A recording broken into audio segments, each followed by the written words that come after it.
ಎಲ್ಲರಿಗೂ ನಮಸ್ಕಾರ. ಇಂಜಿನಿಯರಿಂಗ್ ಓದ್ಬೇಕು ಅನ್ನೋದು ಎಷ್ಟೋ ಜನರ ಕನ್ಸು. ಆದ್ರೆ ಆ ಕನ್ಸಿಗೆ ದುಡ್ಡಿನ ಅಡಚಣೆ ಬರುತ್ತೆ ಅಂತ ಅದೆಷ್ಟೋ ಜನ ಚಿಂತೆ ಮಾಡ್ತಿರ್ತಾರೆ. ಆದ್ರೆ ಚಿಂತೆ ಮಾಡಬೇಡಿ, ಯಾಕಂದ್ರೆ ನಮ್ಮ ಕರ್ನಾಟಕದಲ್ಲಿ ತುಂಬಾನೇ ಕಡಿಮೆ ಖರ್ಚಿನಲ್ಲಿ, ಅಷ್ಟೇ ಯಾಕೆ ಸಂಪೂರ್ಣವಾಗಿ ಉಚಿತವಾಗಿ ಇಂಜಿನಿಯರಿಂಗ್ ಪದವಿ ಪಡೆಯೋದು ಹೇಗೆ ಅಂತ ಇವತ್ತು ನಾವು ವಿವರವಾಗಿ ನೋಡೋಣ. ಹೌದು, ಎಂಜಿನಿಯರಿಂಗ್ ಕಾಲೇಜ್ ಅಂದ್ರೆ ಸಾಕು, ಲಕ್ಷ ಲಕ್ಷ ಫೀಸ್ ಅಂತ ಒಂದು ಮಾತು ಎಲ್ಲೆಡೆ ಇದೆ.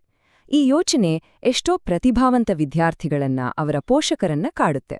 ಆದ್ರೆ ಈ ಮಾತು ಪೂರ್ತಿ ನಿಜನಾ? ನಿಜವಾಗ್ಲೂ ಬಡ ವಿದ್ಯಾರ್ಥಿಗಳಿಗೆ ಒಳ್ಳೆ ಎಂಜಿನಿಯರಿಂಗ್ ಕಾಲೇಜಿನ ಬಾಗ್ಲು ಮುಚ್ಚಿದ್ಯಾ? ಖಂಡಿತ ಇಲ್ಲ. ಅದಕ್ಕೆ ದಾರಿಗಳಿವೆ, ಅದನ್ನೇ ನಾವೀಗ ನೋಡೋಣ. ಸರಿ, ಇವತ್ತು ನಾವು ಏನೆಲ್ಲ ತಿಳ್ಕೊಳ್ತೀವಿ ಅಂದ್ರೆ, ಕೆಸಿಇಟಿ ಪರೀಕ್ಷೆಯ ಮಹತ್ವದಿಂದ ಶುರು ಮಾಡಿ ಸರ್ಕಾರಿ ಕಾಲೇಜುಗಳು, SNQ ಕೋಟಾ ಅನ್ನೋ ಒಂದು ಅದ್ಭುತ ಅವಕಾಶ, ಮತ್ತೆ ಬೇರೆ ಬೇರೆ ಸ್ಕಾಲರ್ಶಿಪ್ಗಳ ಬಗ್ಗೆ, ಹೀಗೆ ಇಂಜಿನಿಯರಿಂಗ್ ಕನಸನ್ನ ನನಸು ಮಾಡ್ಕೊಳ್ಳಕ್ಕೆ ಬೇಕಾದ ಎಲ್ಲಾ ಮಾಹಿತಿಯನ್ನ ಹಂತ ಹಂತವಾಗಿ ನೋಡೋಣ ಬನ್ನಿ. ಸರಿ, ಹಾಗಿದ್ರೆ ಶುರು ಮಾಡೋಣ.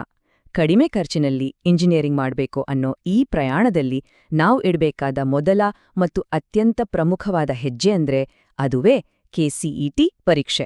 ಇದು ಕೇವಲ ಒಂದು ಎಂಟ್ರೆನ್ಸ್ ಎಕ್ಸಾಮ್ ಅಷ್ಟೇ ಅಲ್ಲ, ಇದು ಎಷ್ಟೋ ಅವಕಾಶಗಳ ಬಾಗಿಲು ತೆರೆಯೋ ಒಂದು ಮಾಸ್ಟರ್ ಕೀ ಇದ್ದ ಹಾಗೆ. ಅಂದ್ರೆ ನೀವು ಕೆಸಿಇಟಿ ಪರೀಕ್ಷೆಯಲ್ಲಿ ಎಷ್ಟು ಒಳ್ಳೆ ರ್ಯಾಂಕ್ ಗಳಿಸ್ತೀರೋ ಅಷ್ಟೇ ನಿಮ್ಮ ಮುಂದಿನ ಭವಿಷ್ಯ ಸುಲಭವಾಗುತ್ತೆ. ಒಳ್ಳೆ ರ್ಯಾಂಕ್ ಬಂತು ಅಂದ್ರೆ ಕಡಿಮೆ ಫೀಸ್ನಲ್ಲಿ ಒಳ್ಳೆ ಗುಣಮಟ್ಟದ ಶಿಕ್ಷಣ ಸಿಗೋ ಕನಸು ನನಸಾಗೋ ಸಾಧ್ಯತೆಗಳು ಹೆಚ್ಚಾಗ್ತಾ ಹೋಗುತ್ತೆ. ನಮ್ಮ ಮುಂದಿರೋ ಮೊದಲನೇ ಮತ್ತು ಅತ್ಯುತ್ತಮವಾದ ದಾರಿ ಅಂದ್ರೆ ಅದು ಸರ್ಕಾರಿ ಇಂಜಿನಿಯರಿಂಗ್ ಕಾಲೇಜ್ಗಳು. ಇಲ್ಲಿ ಶಿಕ್ಷಣದ ಗುಣಮಟ್ಟ ತುಂಬಾ ಚೆನ್ನಾಗಿರುತ್ತೆ, ಆದ್ರೆ ಫೀಸ್ ಮಾತ್ರ ಪ್ರೈವೇಟ್ ಕಾಲೇಜ್ಗಳಿಗೆ ಹೋಲಿಸಿದ್ರೆ ತುಂಬಾನೇ ಕಡಿಮೆ ಇರುತ್ತೆ. ಒಂದ್ಸಲ ಯೋಚನೆ ಮಾಡಿ, UVCE ಅಂಥ ಐತಿಹಾಸಿಕ ಪ್ರತಿಷ್ಠಿತ ಕಾಲೇಜಲ್ಲಿ ತುಂಬಾನೇ ಕಡಿಮೆ ಫೀಸ್ನಲ್ಲಿ ಓದೋ ಅವಕಾಶ ಸಿಕ್ಕರೆ ಹೇಗಿರುತ್ತೆ? ಇದಕ್ಕೆ ಬೇಕಾಗಿರೋದು ಒಂದೇ, ಕೆಸಿಇಟಿ ಪರೀಕ್ಷೆಯಲ್ಲಿ ಒಳ್ಳೆ ಸಾಧನೆ ಮಾಡೋದು. ನೀವು ಪಡೋ ಶ್ರಮ ನಿಮ್ಮ ಲಕ್ಷಾಂತರ ರೂಪಾಯಿಗಳನ್ನ ಉಳಿಸ್ಬೋದು. ಒಂದು ವೇಳೆ ಸರ್ಕಾರಿ ಕಾಲೇಜಲ್ಲಿ ಸೀಟ್ ಸಿಗ್ಲಿಲ್ಲ ಅಂದ ಬೇಜಾರ್ ಮಾಡ್ಕೋಬೇಕಾ? ಖಂಡಿತ ಇಲ್ಲ. ಯಾಕಂದ್ರೆ ಆರ್ಥಿಕವಾಗಿ ಹಿಂದುಳಿದ ಪ್ರತಿಭಾವಂತ ವಿದ್ಯಾರ್ಥಿಗಳಿಗಾಗಿಯೇ ಸರ್ಕಾರ ಒಂದು ಅದ್ಭುತ ಅವಕಾಶ ಕೊಟ್ಟಿದೆ. ಅದೇ ಸೂಪರ್ ನ್ಯೂಮರರಿ ಕೋಟಾ ಅಂದ್ರೆ SNQ. ಇದೊಂದ್ ರೀತಿ ಕನಸನ್ನ ನನಸು ಮಾಡಕ್ಕಿರೋ ಸೀಕ್ರೆಟ್ ವೆಪನ್. ಇಲ್ಲಿ ಒಂದು ಇಂಟ್ರೆಸ್ಟಿಂಗ್ ವಿಷಯ ಏನಂದ್ರೆ, ಈ ಸೀಟುಗಳನ್ನ ಕಾಲೇಜ್ನಲ್ಲಿರೋ ಒಟ್ಟು ಸೀಟುಗಳಿಂದ ಕಟ್ ಮಾಡೋದಿಂಗ, ಬದಲಿಗೆ ಇವು ಅಡಿಷನಲ್ ಸೀಟ್ಸ್ ಅಂದ್ರೆ ಹೆಚ್ಚುವರಿಯಾಗಿ ಸೇರ್ಸಲಾಗುತ್ತೆ. ಇದರರ್ಥ ಅರ್ಹ ವಿದ್ಯಾರ್ಥಿಗಳಿಗೆ ಟ್ಯೂಷನ್ ಫೀಸ್ ಅನ್ನೋ ದೊಡ್ಡ ಭಾರ ಇಲ್ಲದೆ ಟಾಪ್ ಪ್ರೈವೇಟ್ ಕಾಲೇಜ್ಗಳಲ್ಲೂ ಓದೋಕೆ ಅವಕಾಶ ಸಿಗುತ್ತೆ. ಹೌದು, ಪ್ರತಿಯೊಂದು ಕಾಲೇಜಿನ ಪ್ರತಿಯೊಂದು ಎಂಜಿನಿಯರಿಂಗ್ ಬ್ರಾಂಚ್ನಲ್ಲೂ 5% ಹೆಚ್ಚುವರಿ ಸೀಟುಗಳು ಈ SNQ ಕೋಟಾದಲ್ಲಿ ಲಭ್ಯ ಇರುತ್ತೆ. ಇದು ಕೇಳೋಕೆ 5% ಸಣ್ಣ ಸಂಖ್ಯೆ ಅನ್ಸಬಹುದು, ಆದ್ರೆ ಸಾವಿರಾರು ವಿದ್ಯಾರ್ಥಿಗಳ ಪಾಲಿಗೆ ಇದೊಂದು ದೊಡ್ಡ ವರದಾನ ಅಲ್ದಾ? ಇಲ್ಲಿ ಒಂದು ಮುಖ್ಯವಾದ ಪಾಯಿಂಟ್ ಇದೆ. SNQ ಕೋಟಾ ಅನ್ನೋದು ಟ್ಯೂಷನ್ ಫೀಯನ್ನ ಸಂಪೂರ್ಣವಾಗಿ ಮನ್ನಾ ಮಾಡುತ್ತೆ. ಆದ್ರೆ ಯೂನಿವರ್ಸಿಟಿಗೆ ಸಂಬಂಧಿಸಿದ ಸಣ್ಣಪುಟ್ಟ ಫೀಸ್, ಎಕ್ಸಾಮ್ ಫೀಸ್ ಇವೆಲ್ಲ ಕಟ್ಟಬೇಕಾಗುತ್ತೆ. ಆದ್ರೂ ಲಕ್ಷಾಂತರ ರೂಪಾಯಿಯ ದೊಡ್ಡ ಖರ್ಚು ತಪ್ಪುತ್ತಲ್ವಾ? ಹಾಗಿದ್ರೆ ಈ ಸೌಲಭ್ಯವನ್ನ ಯಾರೆಲ್ಲ ಪಡ್ಕೋಬಹುದು? ನೋಡಿ, ಇಲ್ಲಿ ಯಾವುದೇ ಜಾತಿ ಅಥವಾ ವರ್ಗದ ಭೇದ ಇಲ್ಲ. ಮುಖ್ಯವಾಗಿ ನೋಡೋದು ಎರಡೇ ವಿಷಯಗಳು. ಒಂದು, ಒಳ್ಳೆ ಕೆಸಿಇಟಿ ರ್ಯಾಂಕ್. ಇನ್ನೊಂದು, ಕುಟುಂಬದ ವಾರ್ಷಿಕ ಆದಾಯ 8 ಲಕ್ಷ ರೂಪಾಯಿಗಿಂತ ಕಡಿಮೆ ಇರಬೇಕು. ಜೊತೆಗೆ RD ನಂಬರ್ ಇರೋ ಮಾನ್ಯ ಆದಾಯ ಪ್ರಮಾಣಪತ್ರ ಕಡ್ಡಾಯವಾಗಿ ಬೇಕೇ ಬೇಕು. ಸೀಟ್ ಹಂಚಿಕೆ ಹೇಗ್ ನಡೆಯುತ್ತೆ ಅಂದ್ರೆ, ಯಾರ ಆದಾಯ ತುಂಬಾನೇ ಕಮ್ಮಿ ಇರುತ್ತೋ ಅವರಿಗೆ ಮೊದಲ ಆದ್ಯತೆ ಸಿಗುತ್ತೆ. ಅಂದ್ರೆ 2.5 ಲಕ್ಷಕ್ಕಿಂತ ಕಡಿಮೆ ಆದಾಯ ಇರೋರಿಗೆ ಮೊದಲು ಸೀಟುಗಳನ್ನ ಕೊಡ್ತಾರೆ.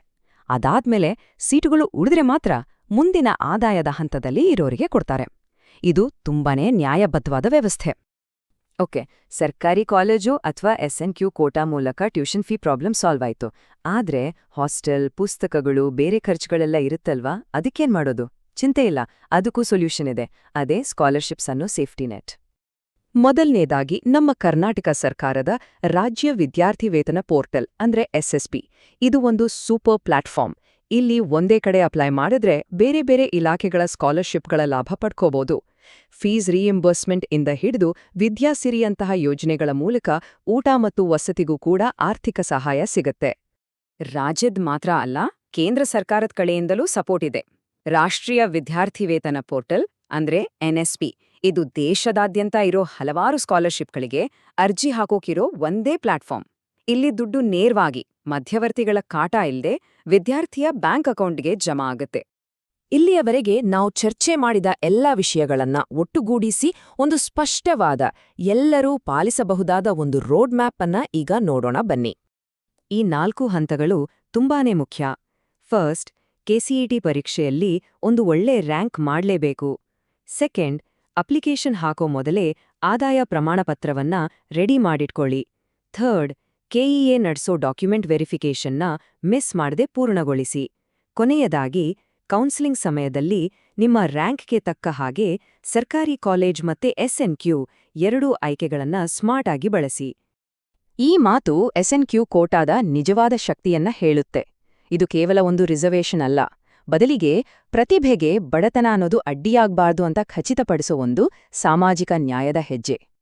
ನೋಡಿ, ಇಂಜಿನಿಯರ್ ಆಗೋ ದಾರಿ ಈಗ ಸ್ಪಷ್ಟವಾಗಿದೆ. ಕೆಸಿಟಿ ಪರೀಕ್ಷೆ, ಸರ್ಕಾರಿ ಕಾಲೇಜ್ಗಳು, SNQ ಕೋಟಾ ಮತ್ತು ಸ್ಕಾಲರ್ಶಿಪ್ಗಳು ಇವೆಲ್ಲವೂ ಕನಸಿಗೆ ಹಾಕೋ ಭದ್ರ ಬುನಾದಿ. ಈಗ ಬೇಕಾಗಿರೋದು ದೃಢ ನಿರ್ಧಾರ ಮತ್ತೆ ಕಠಿಣ ಪರಿಶ್ರಮ ಅಷ್ಟೇ. ಹಾಗಿದ್ರೆ ಈ ಅವಕಾಶಗಳನ್ನ ಬಳಸ್ಕೊಂಡು ಮುಂದೆ ಕಟ್ಟೋ ಭವಿಷ್ಯವಾದ್ರೂ ಎಂಥದ್ದು?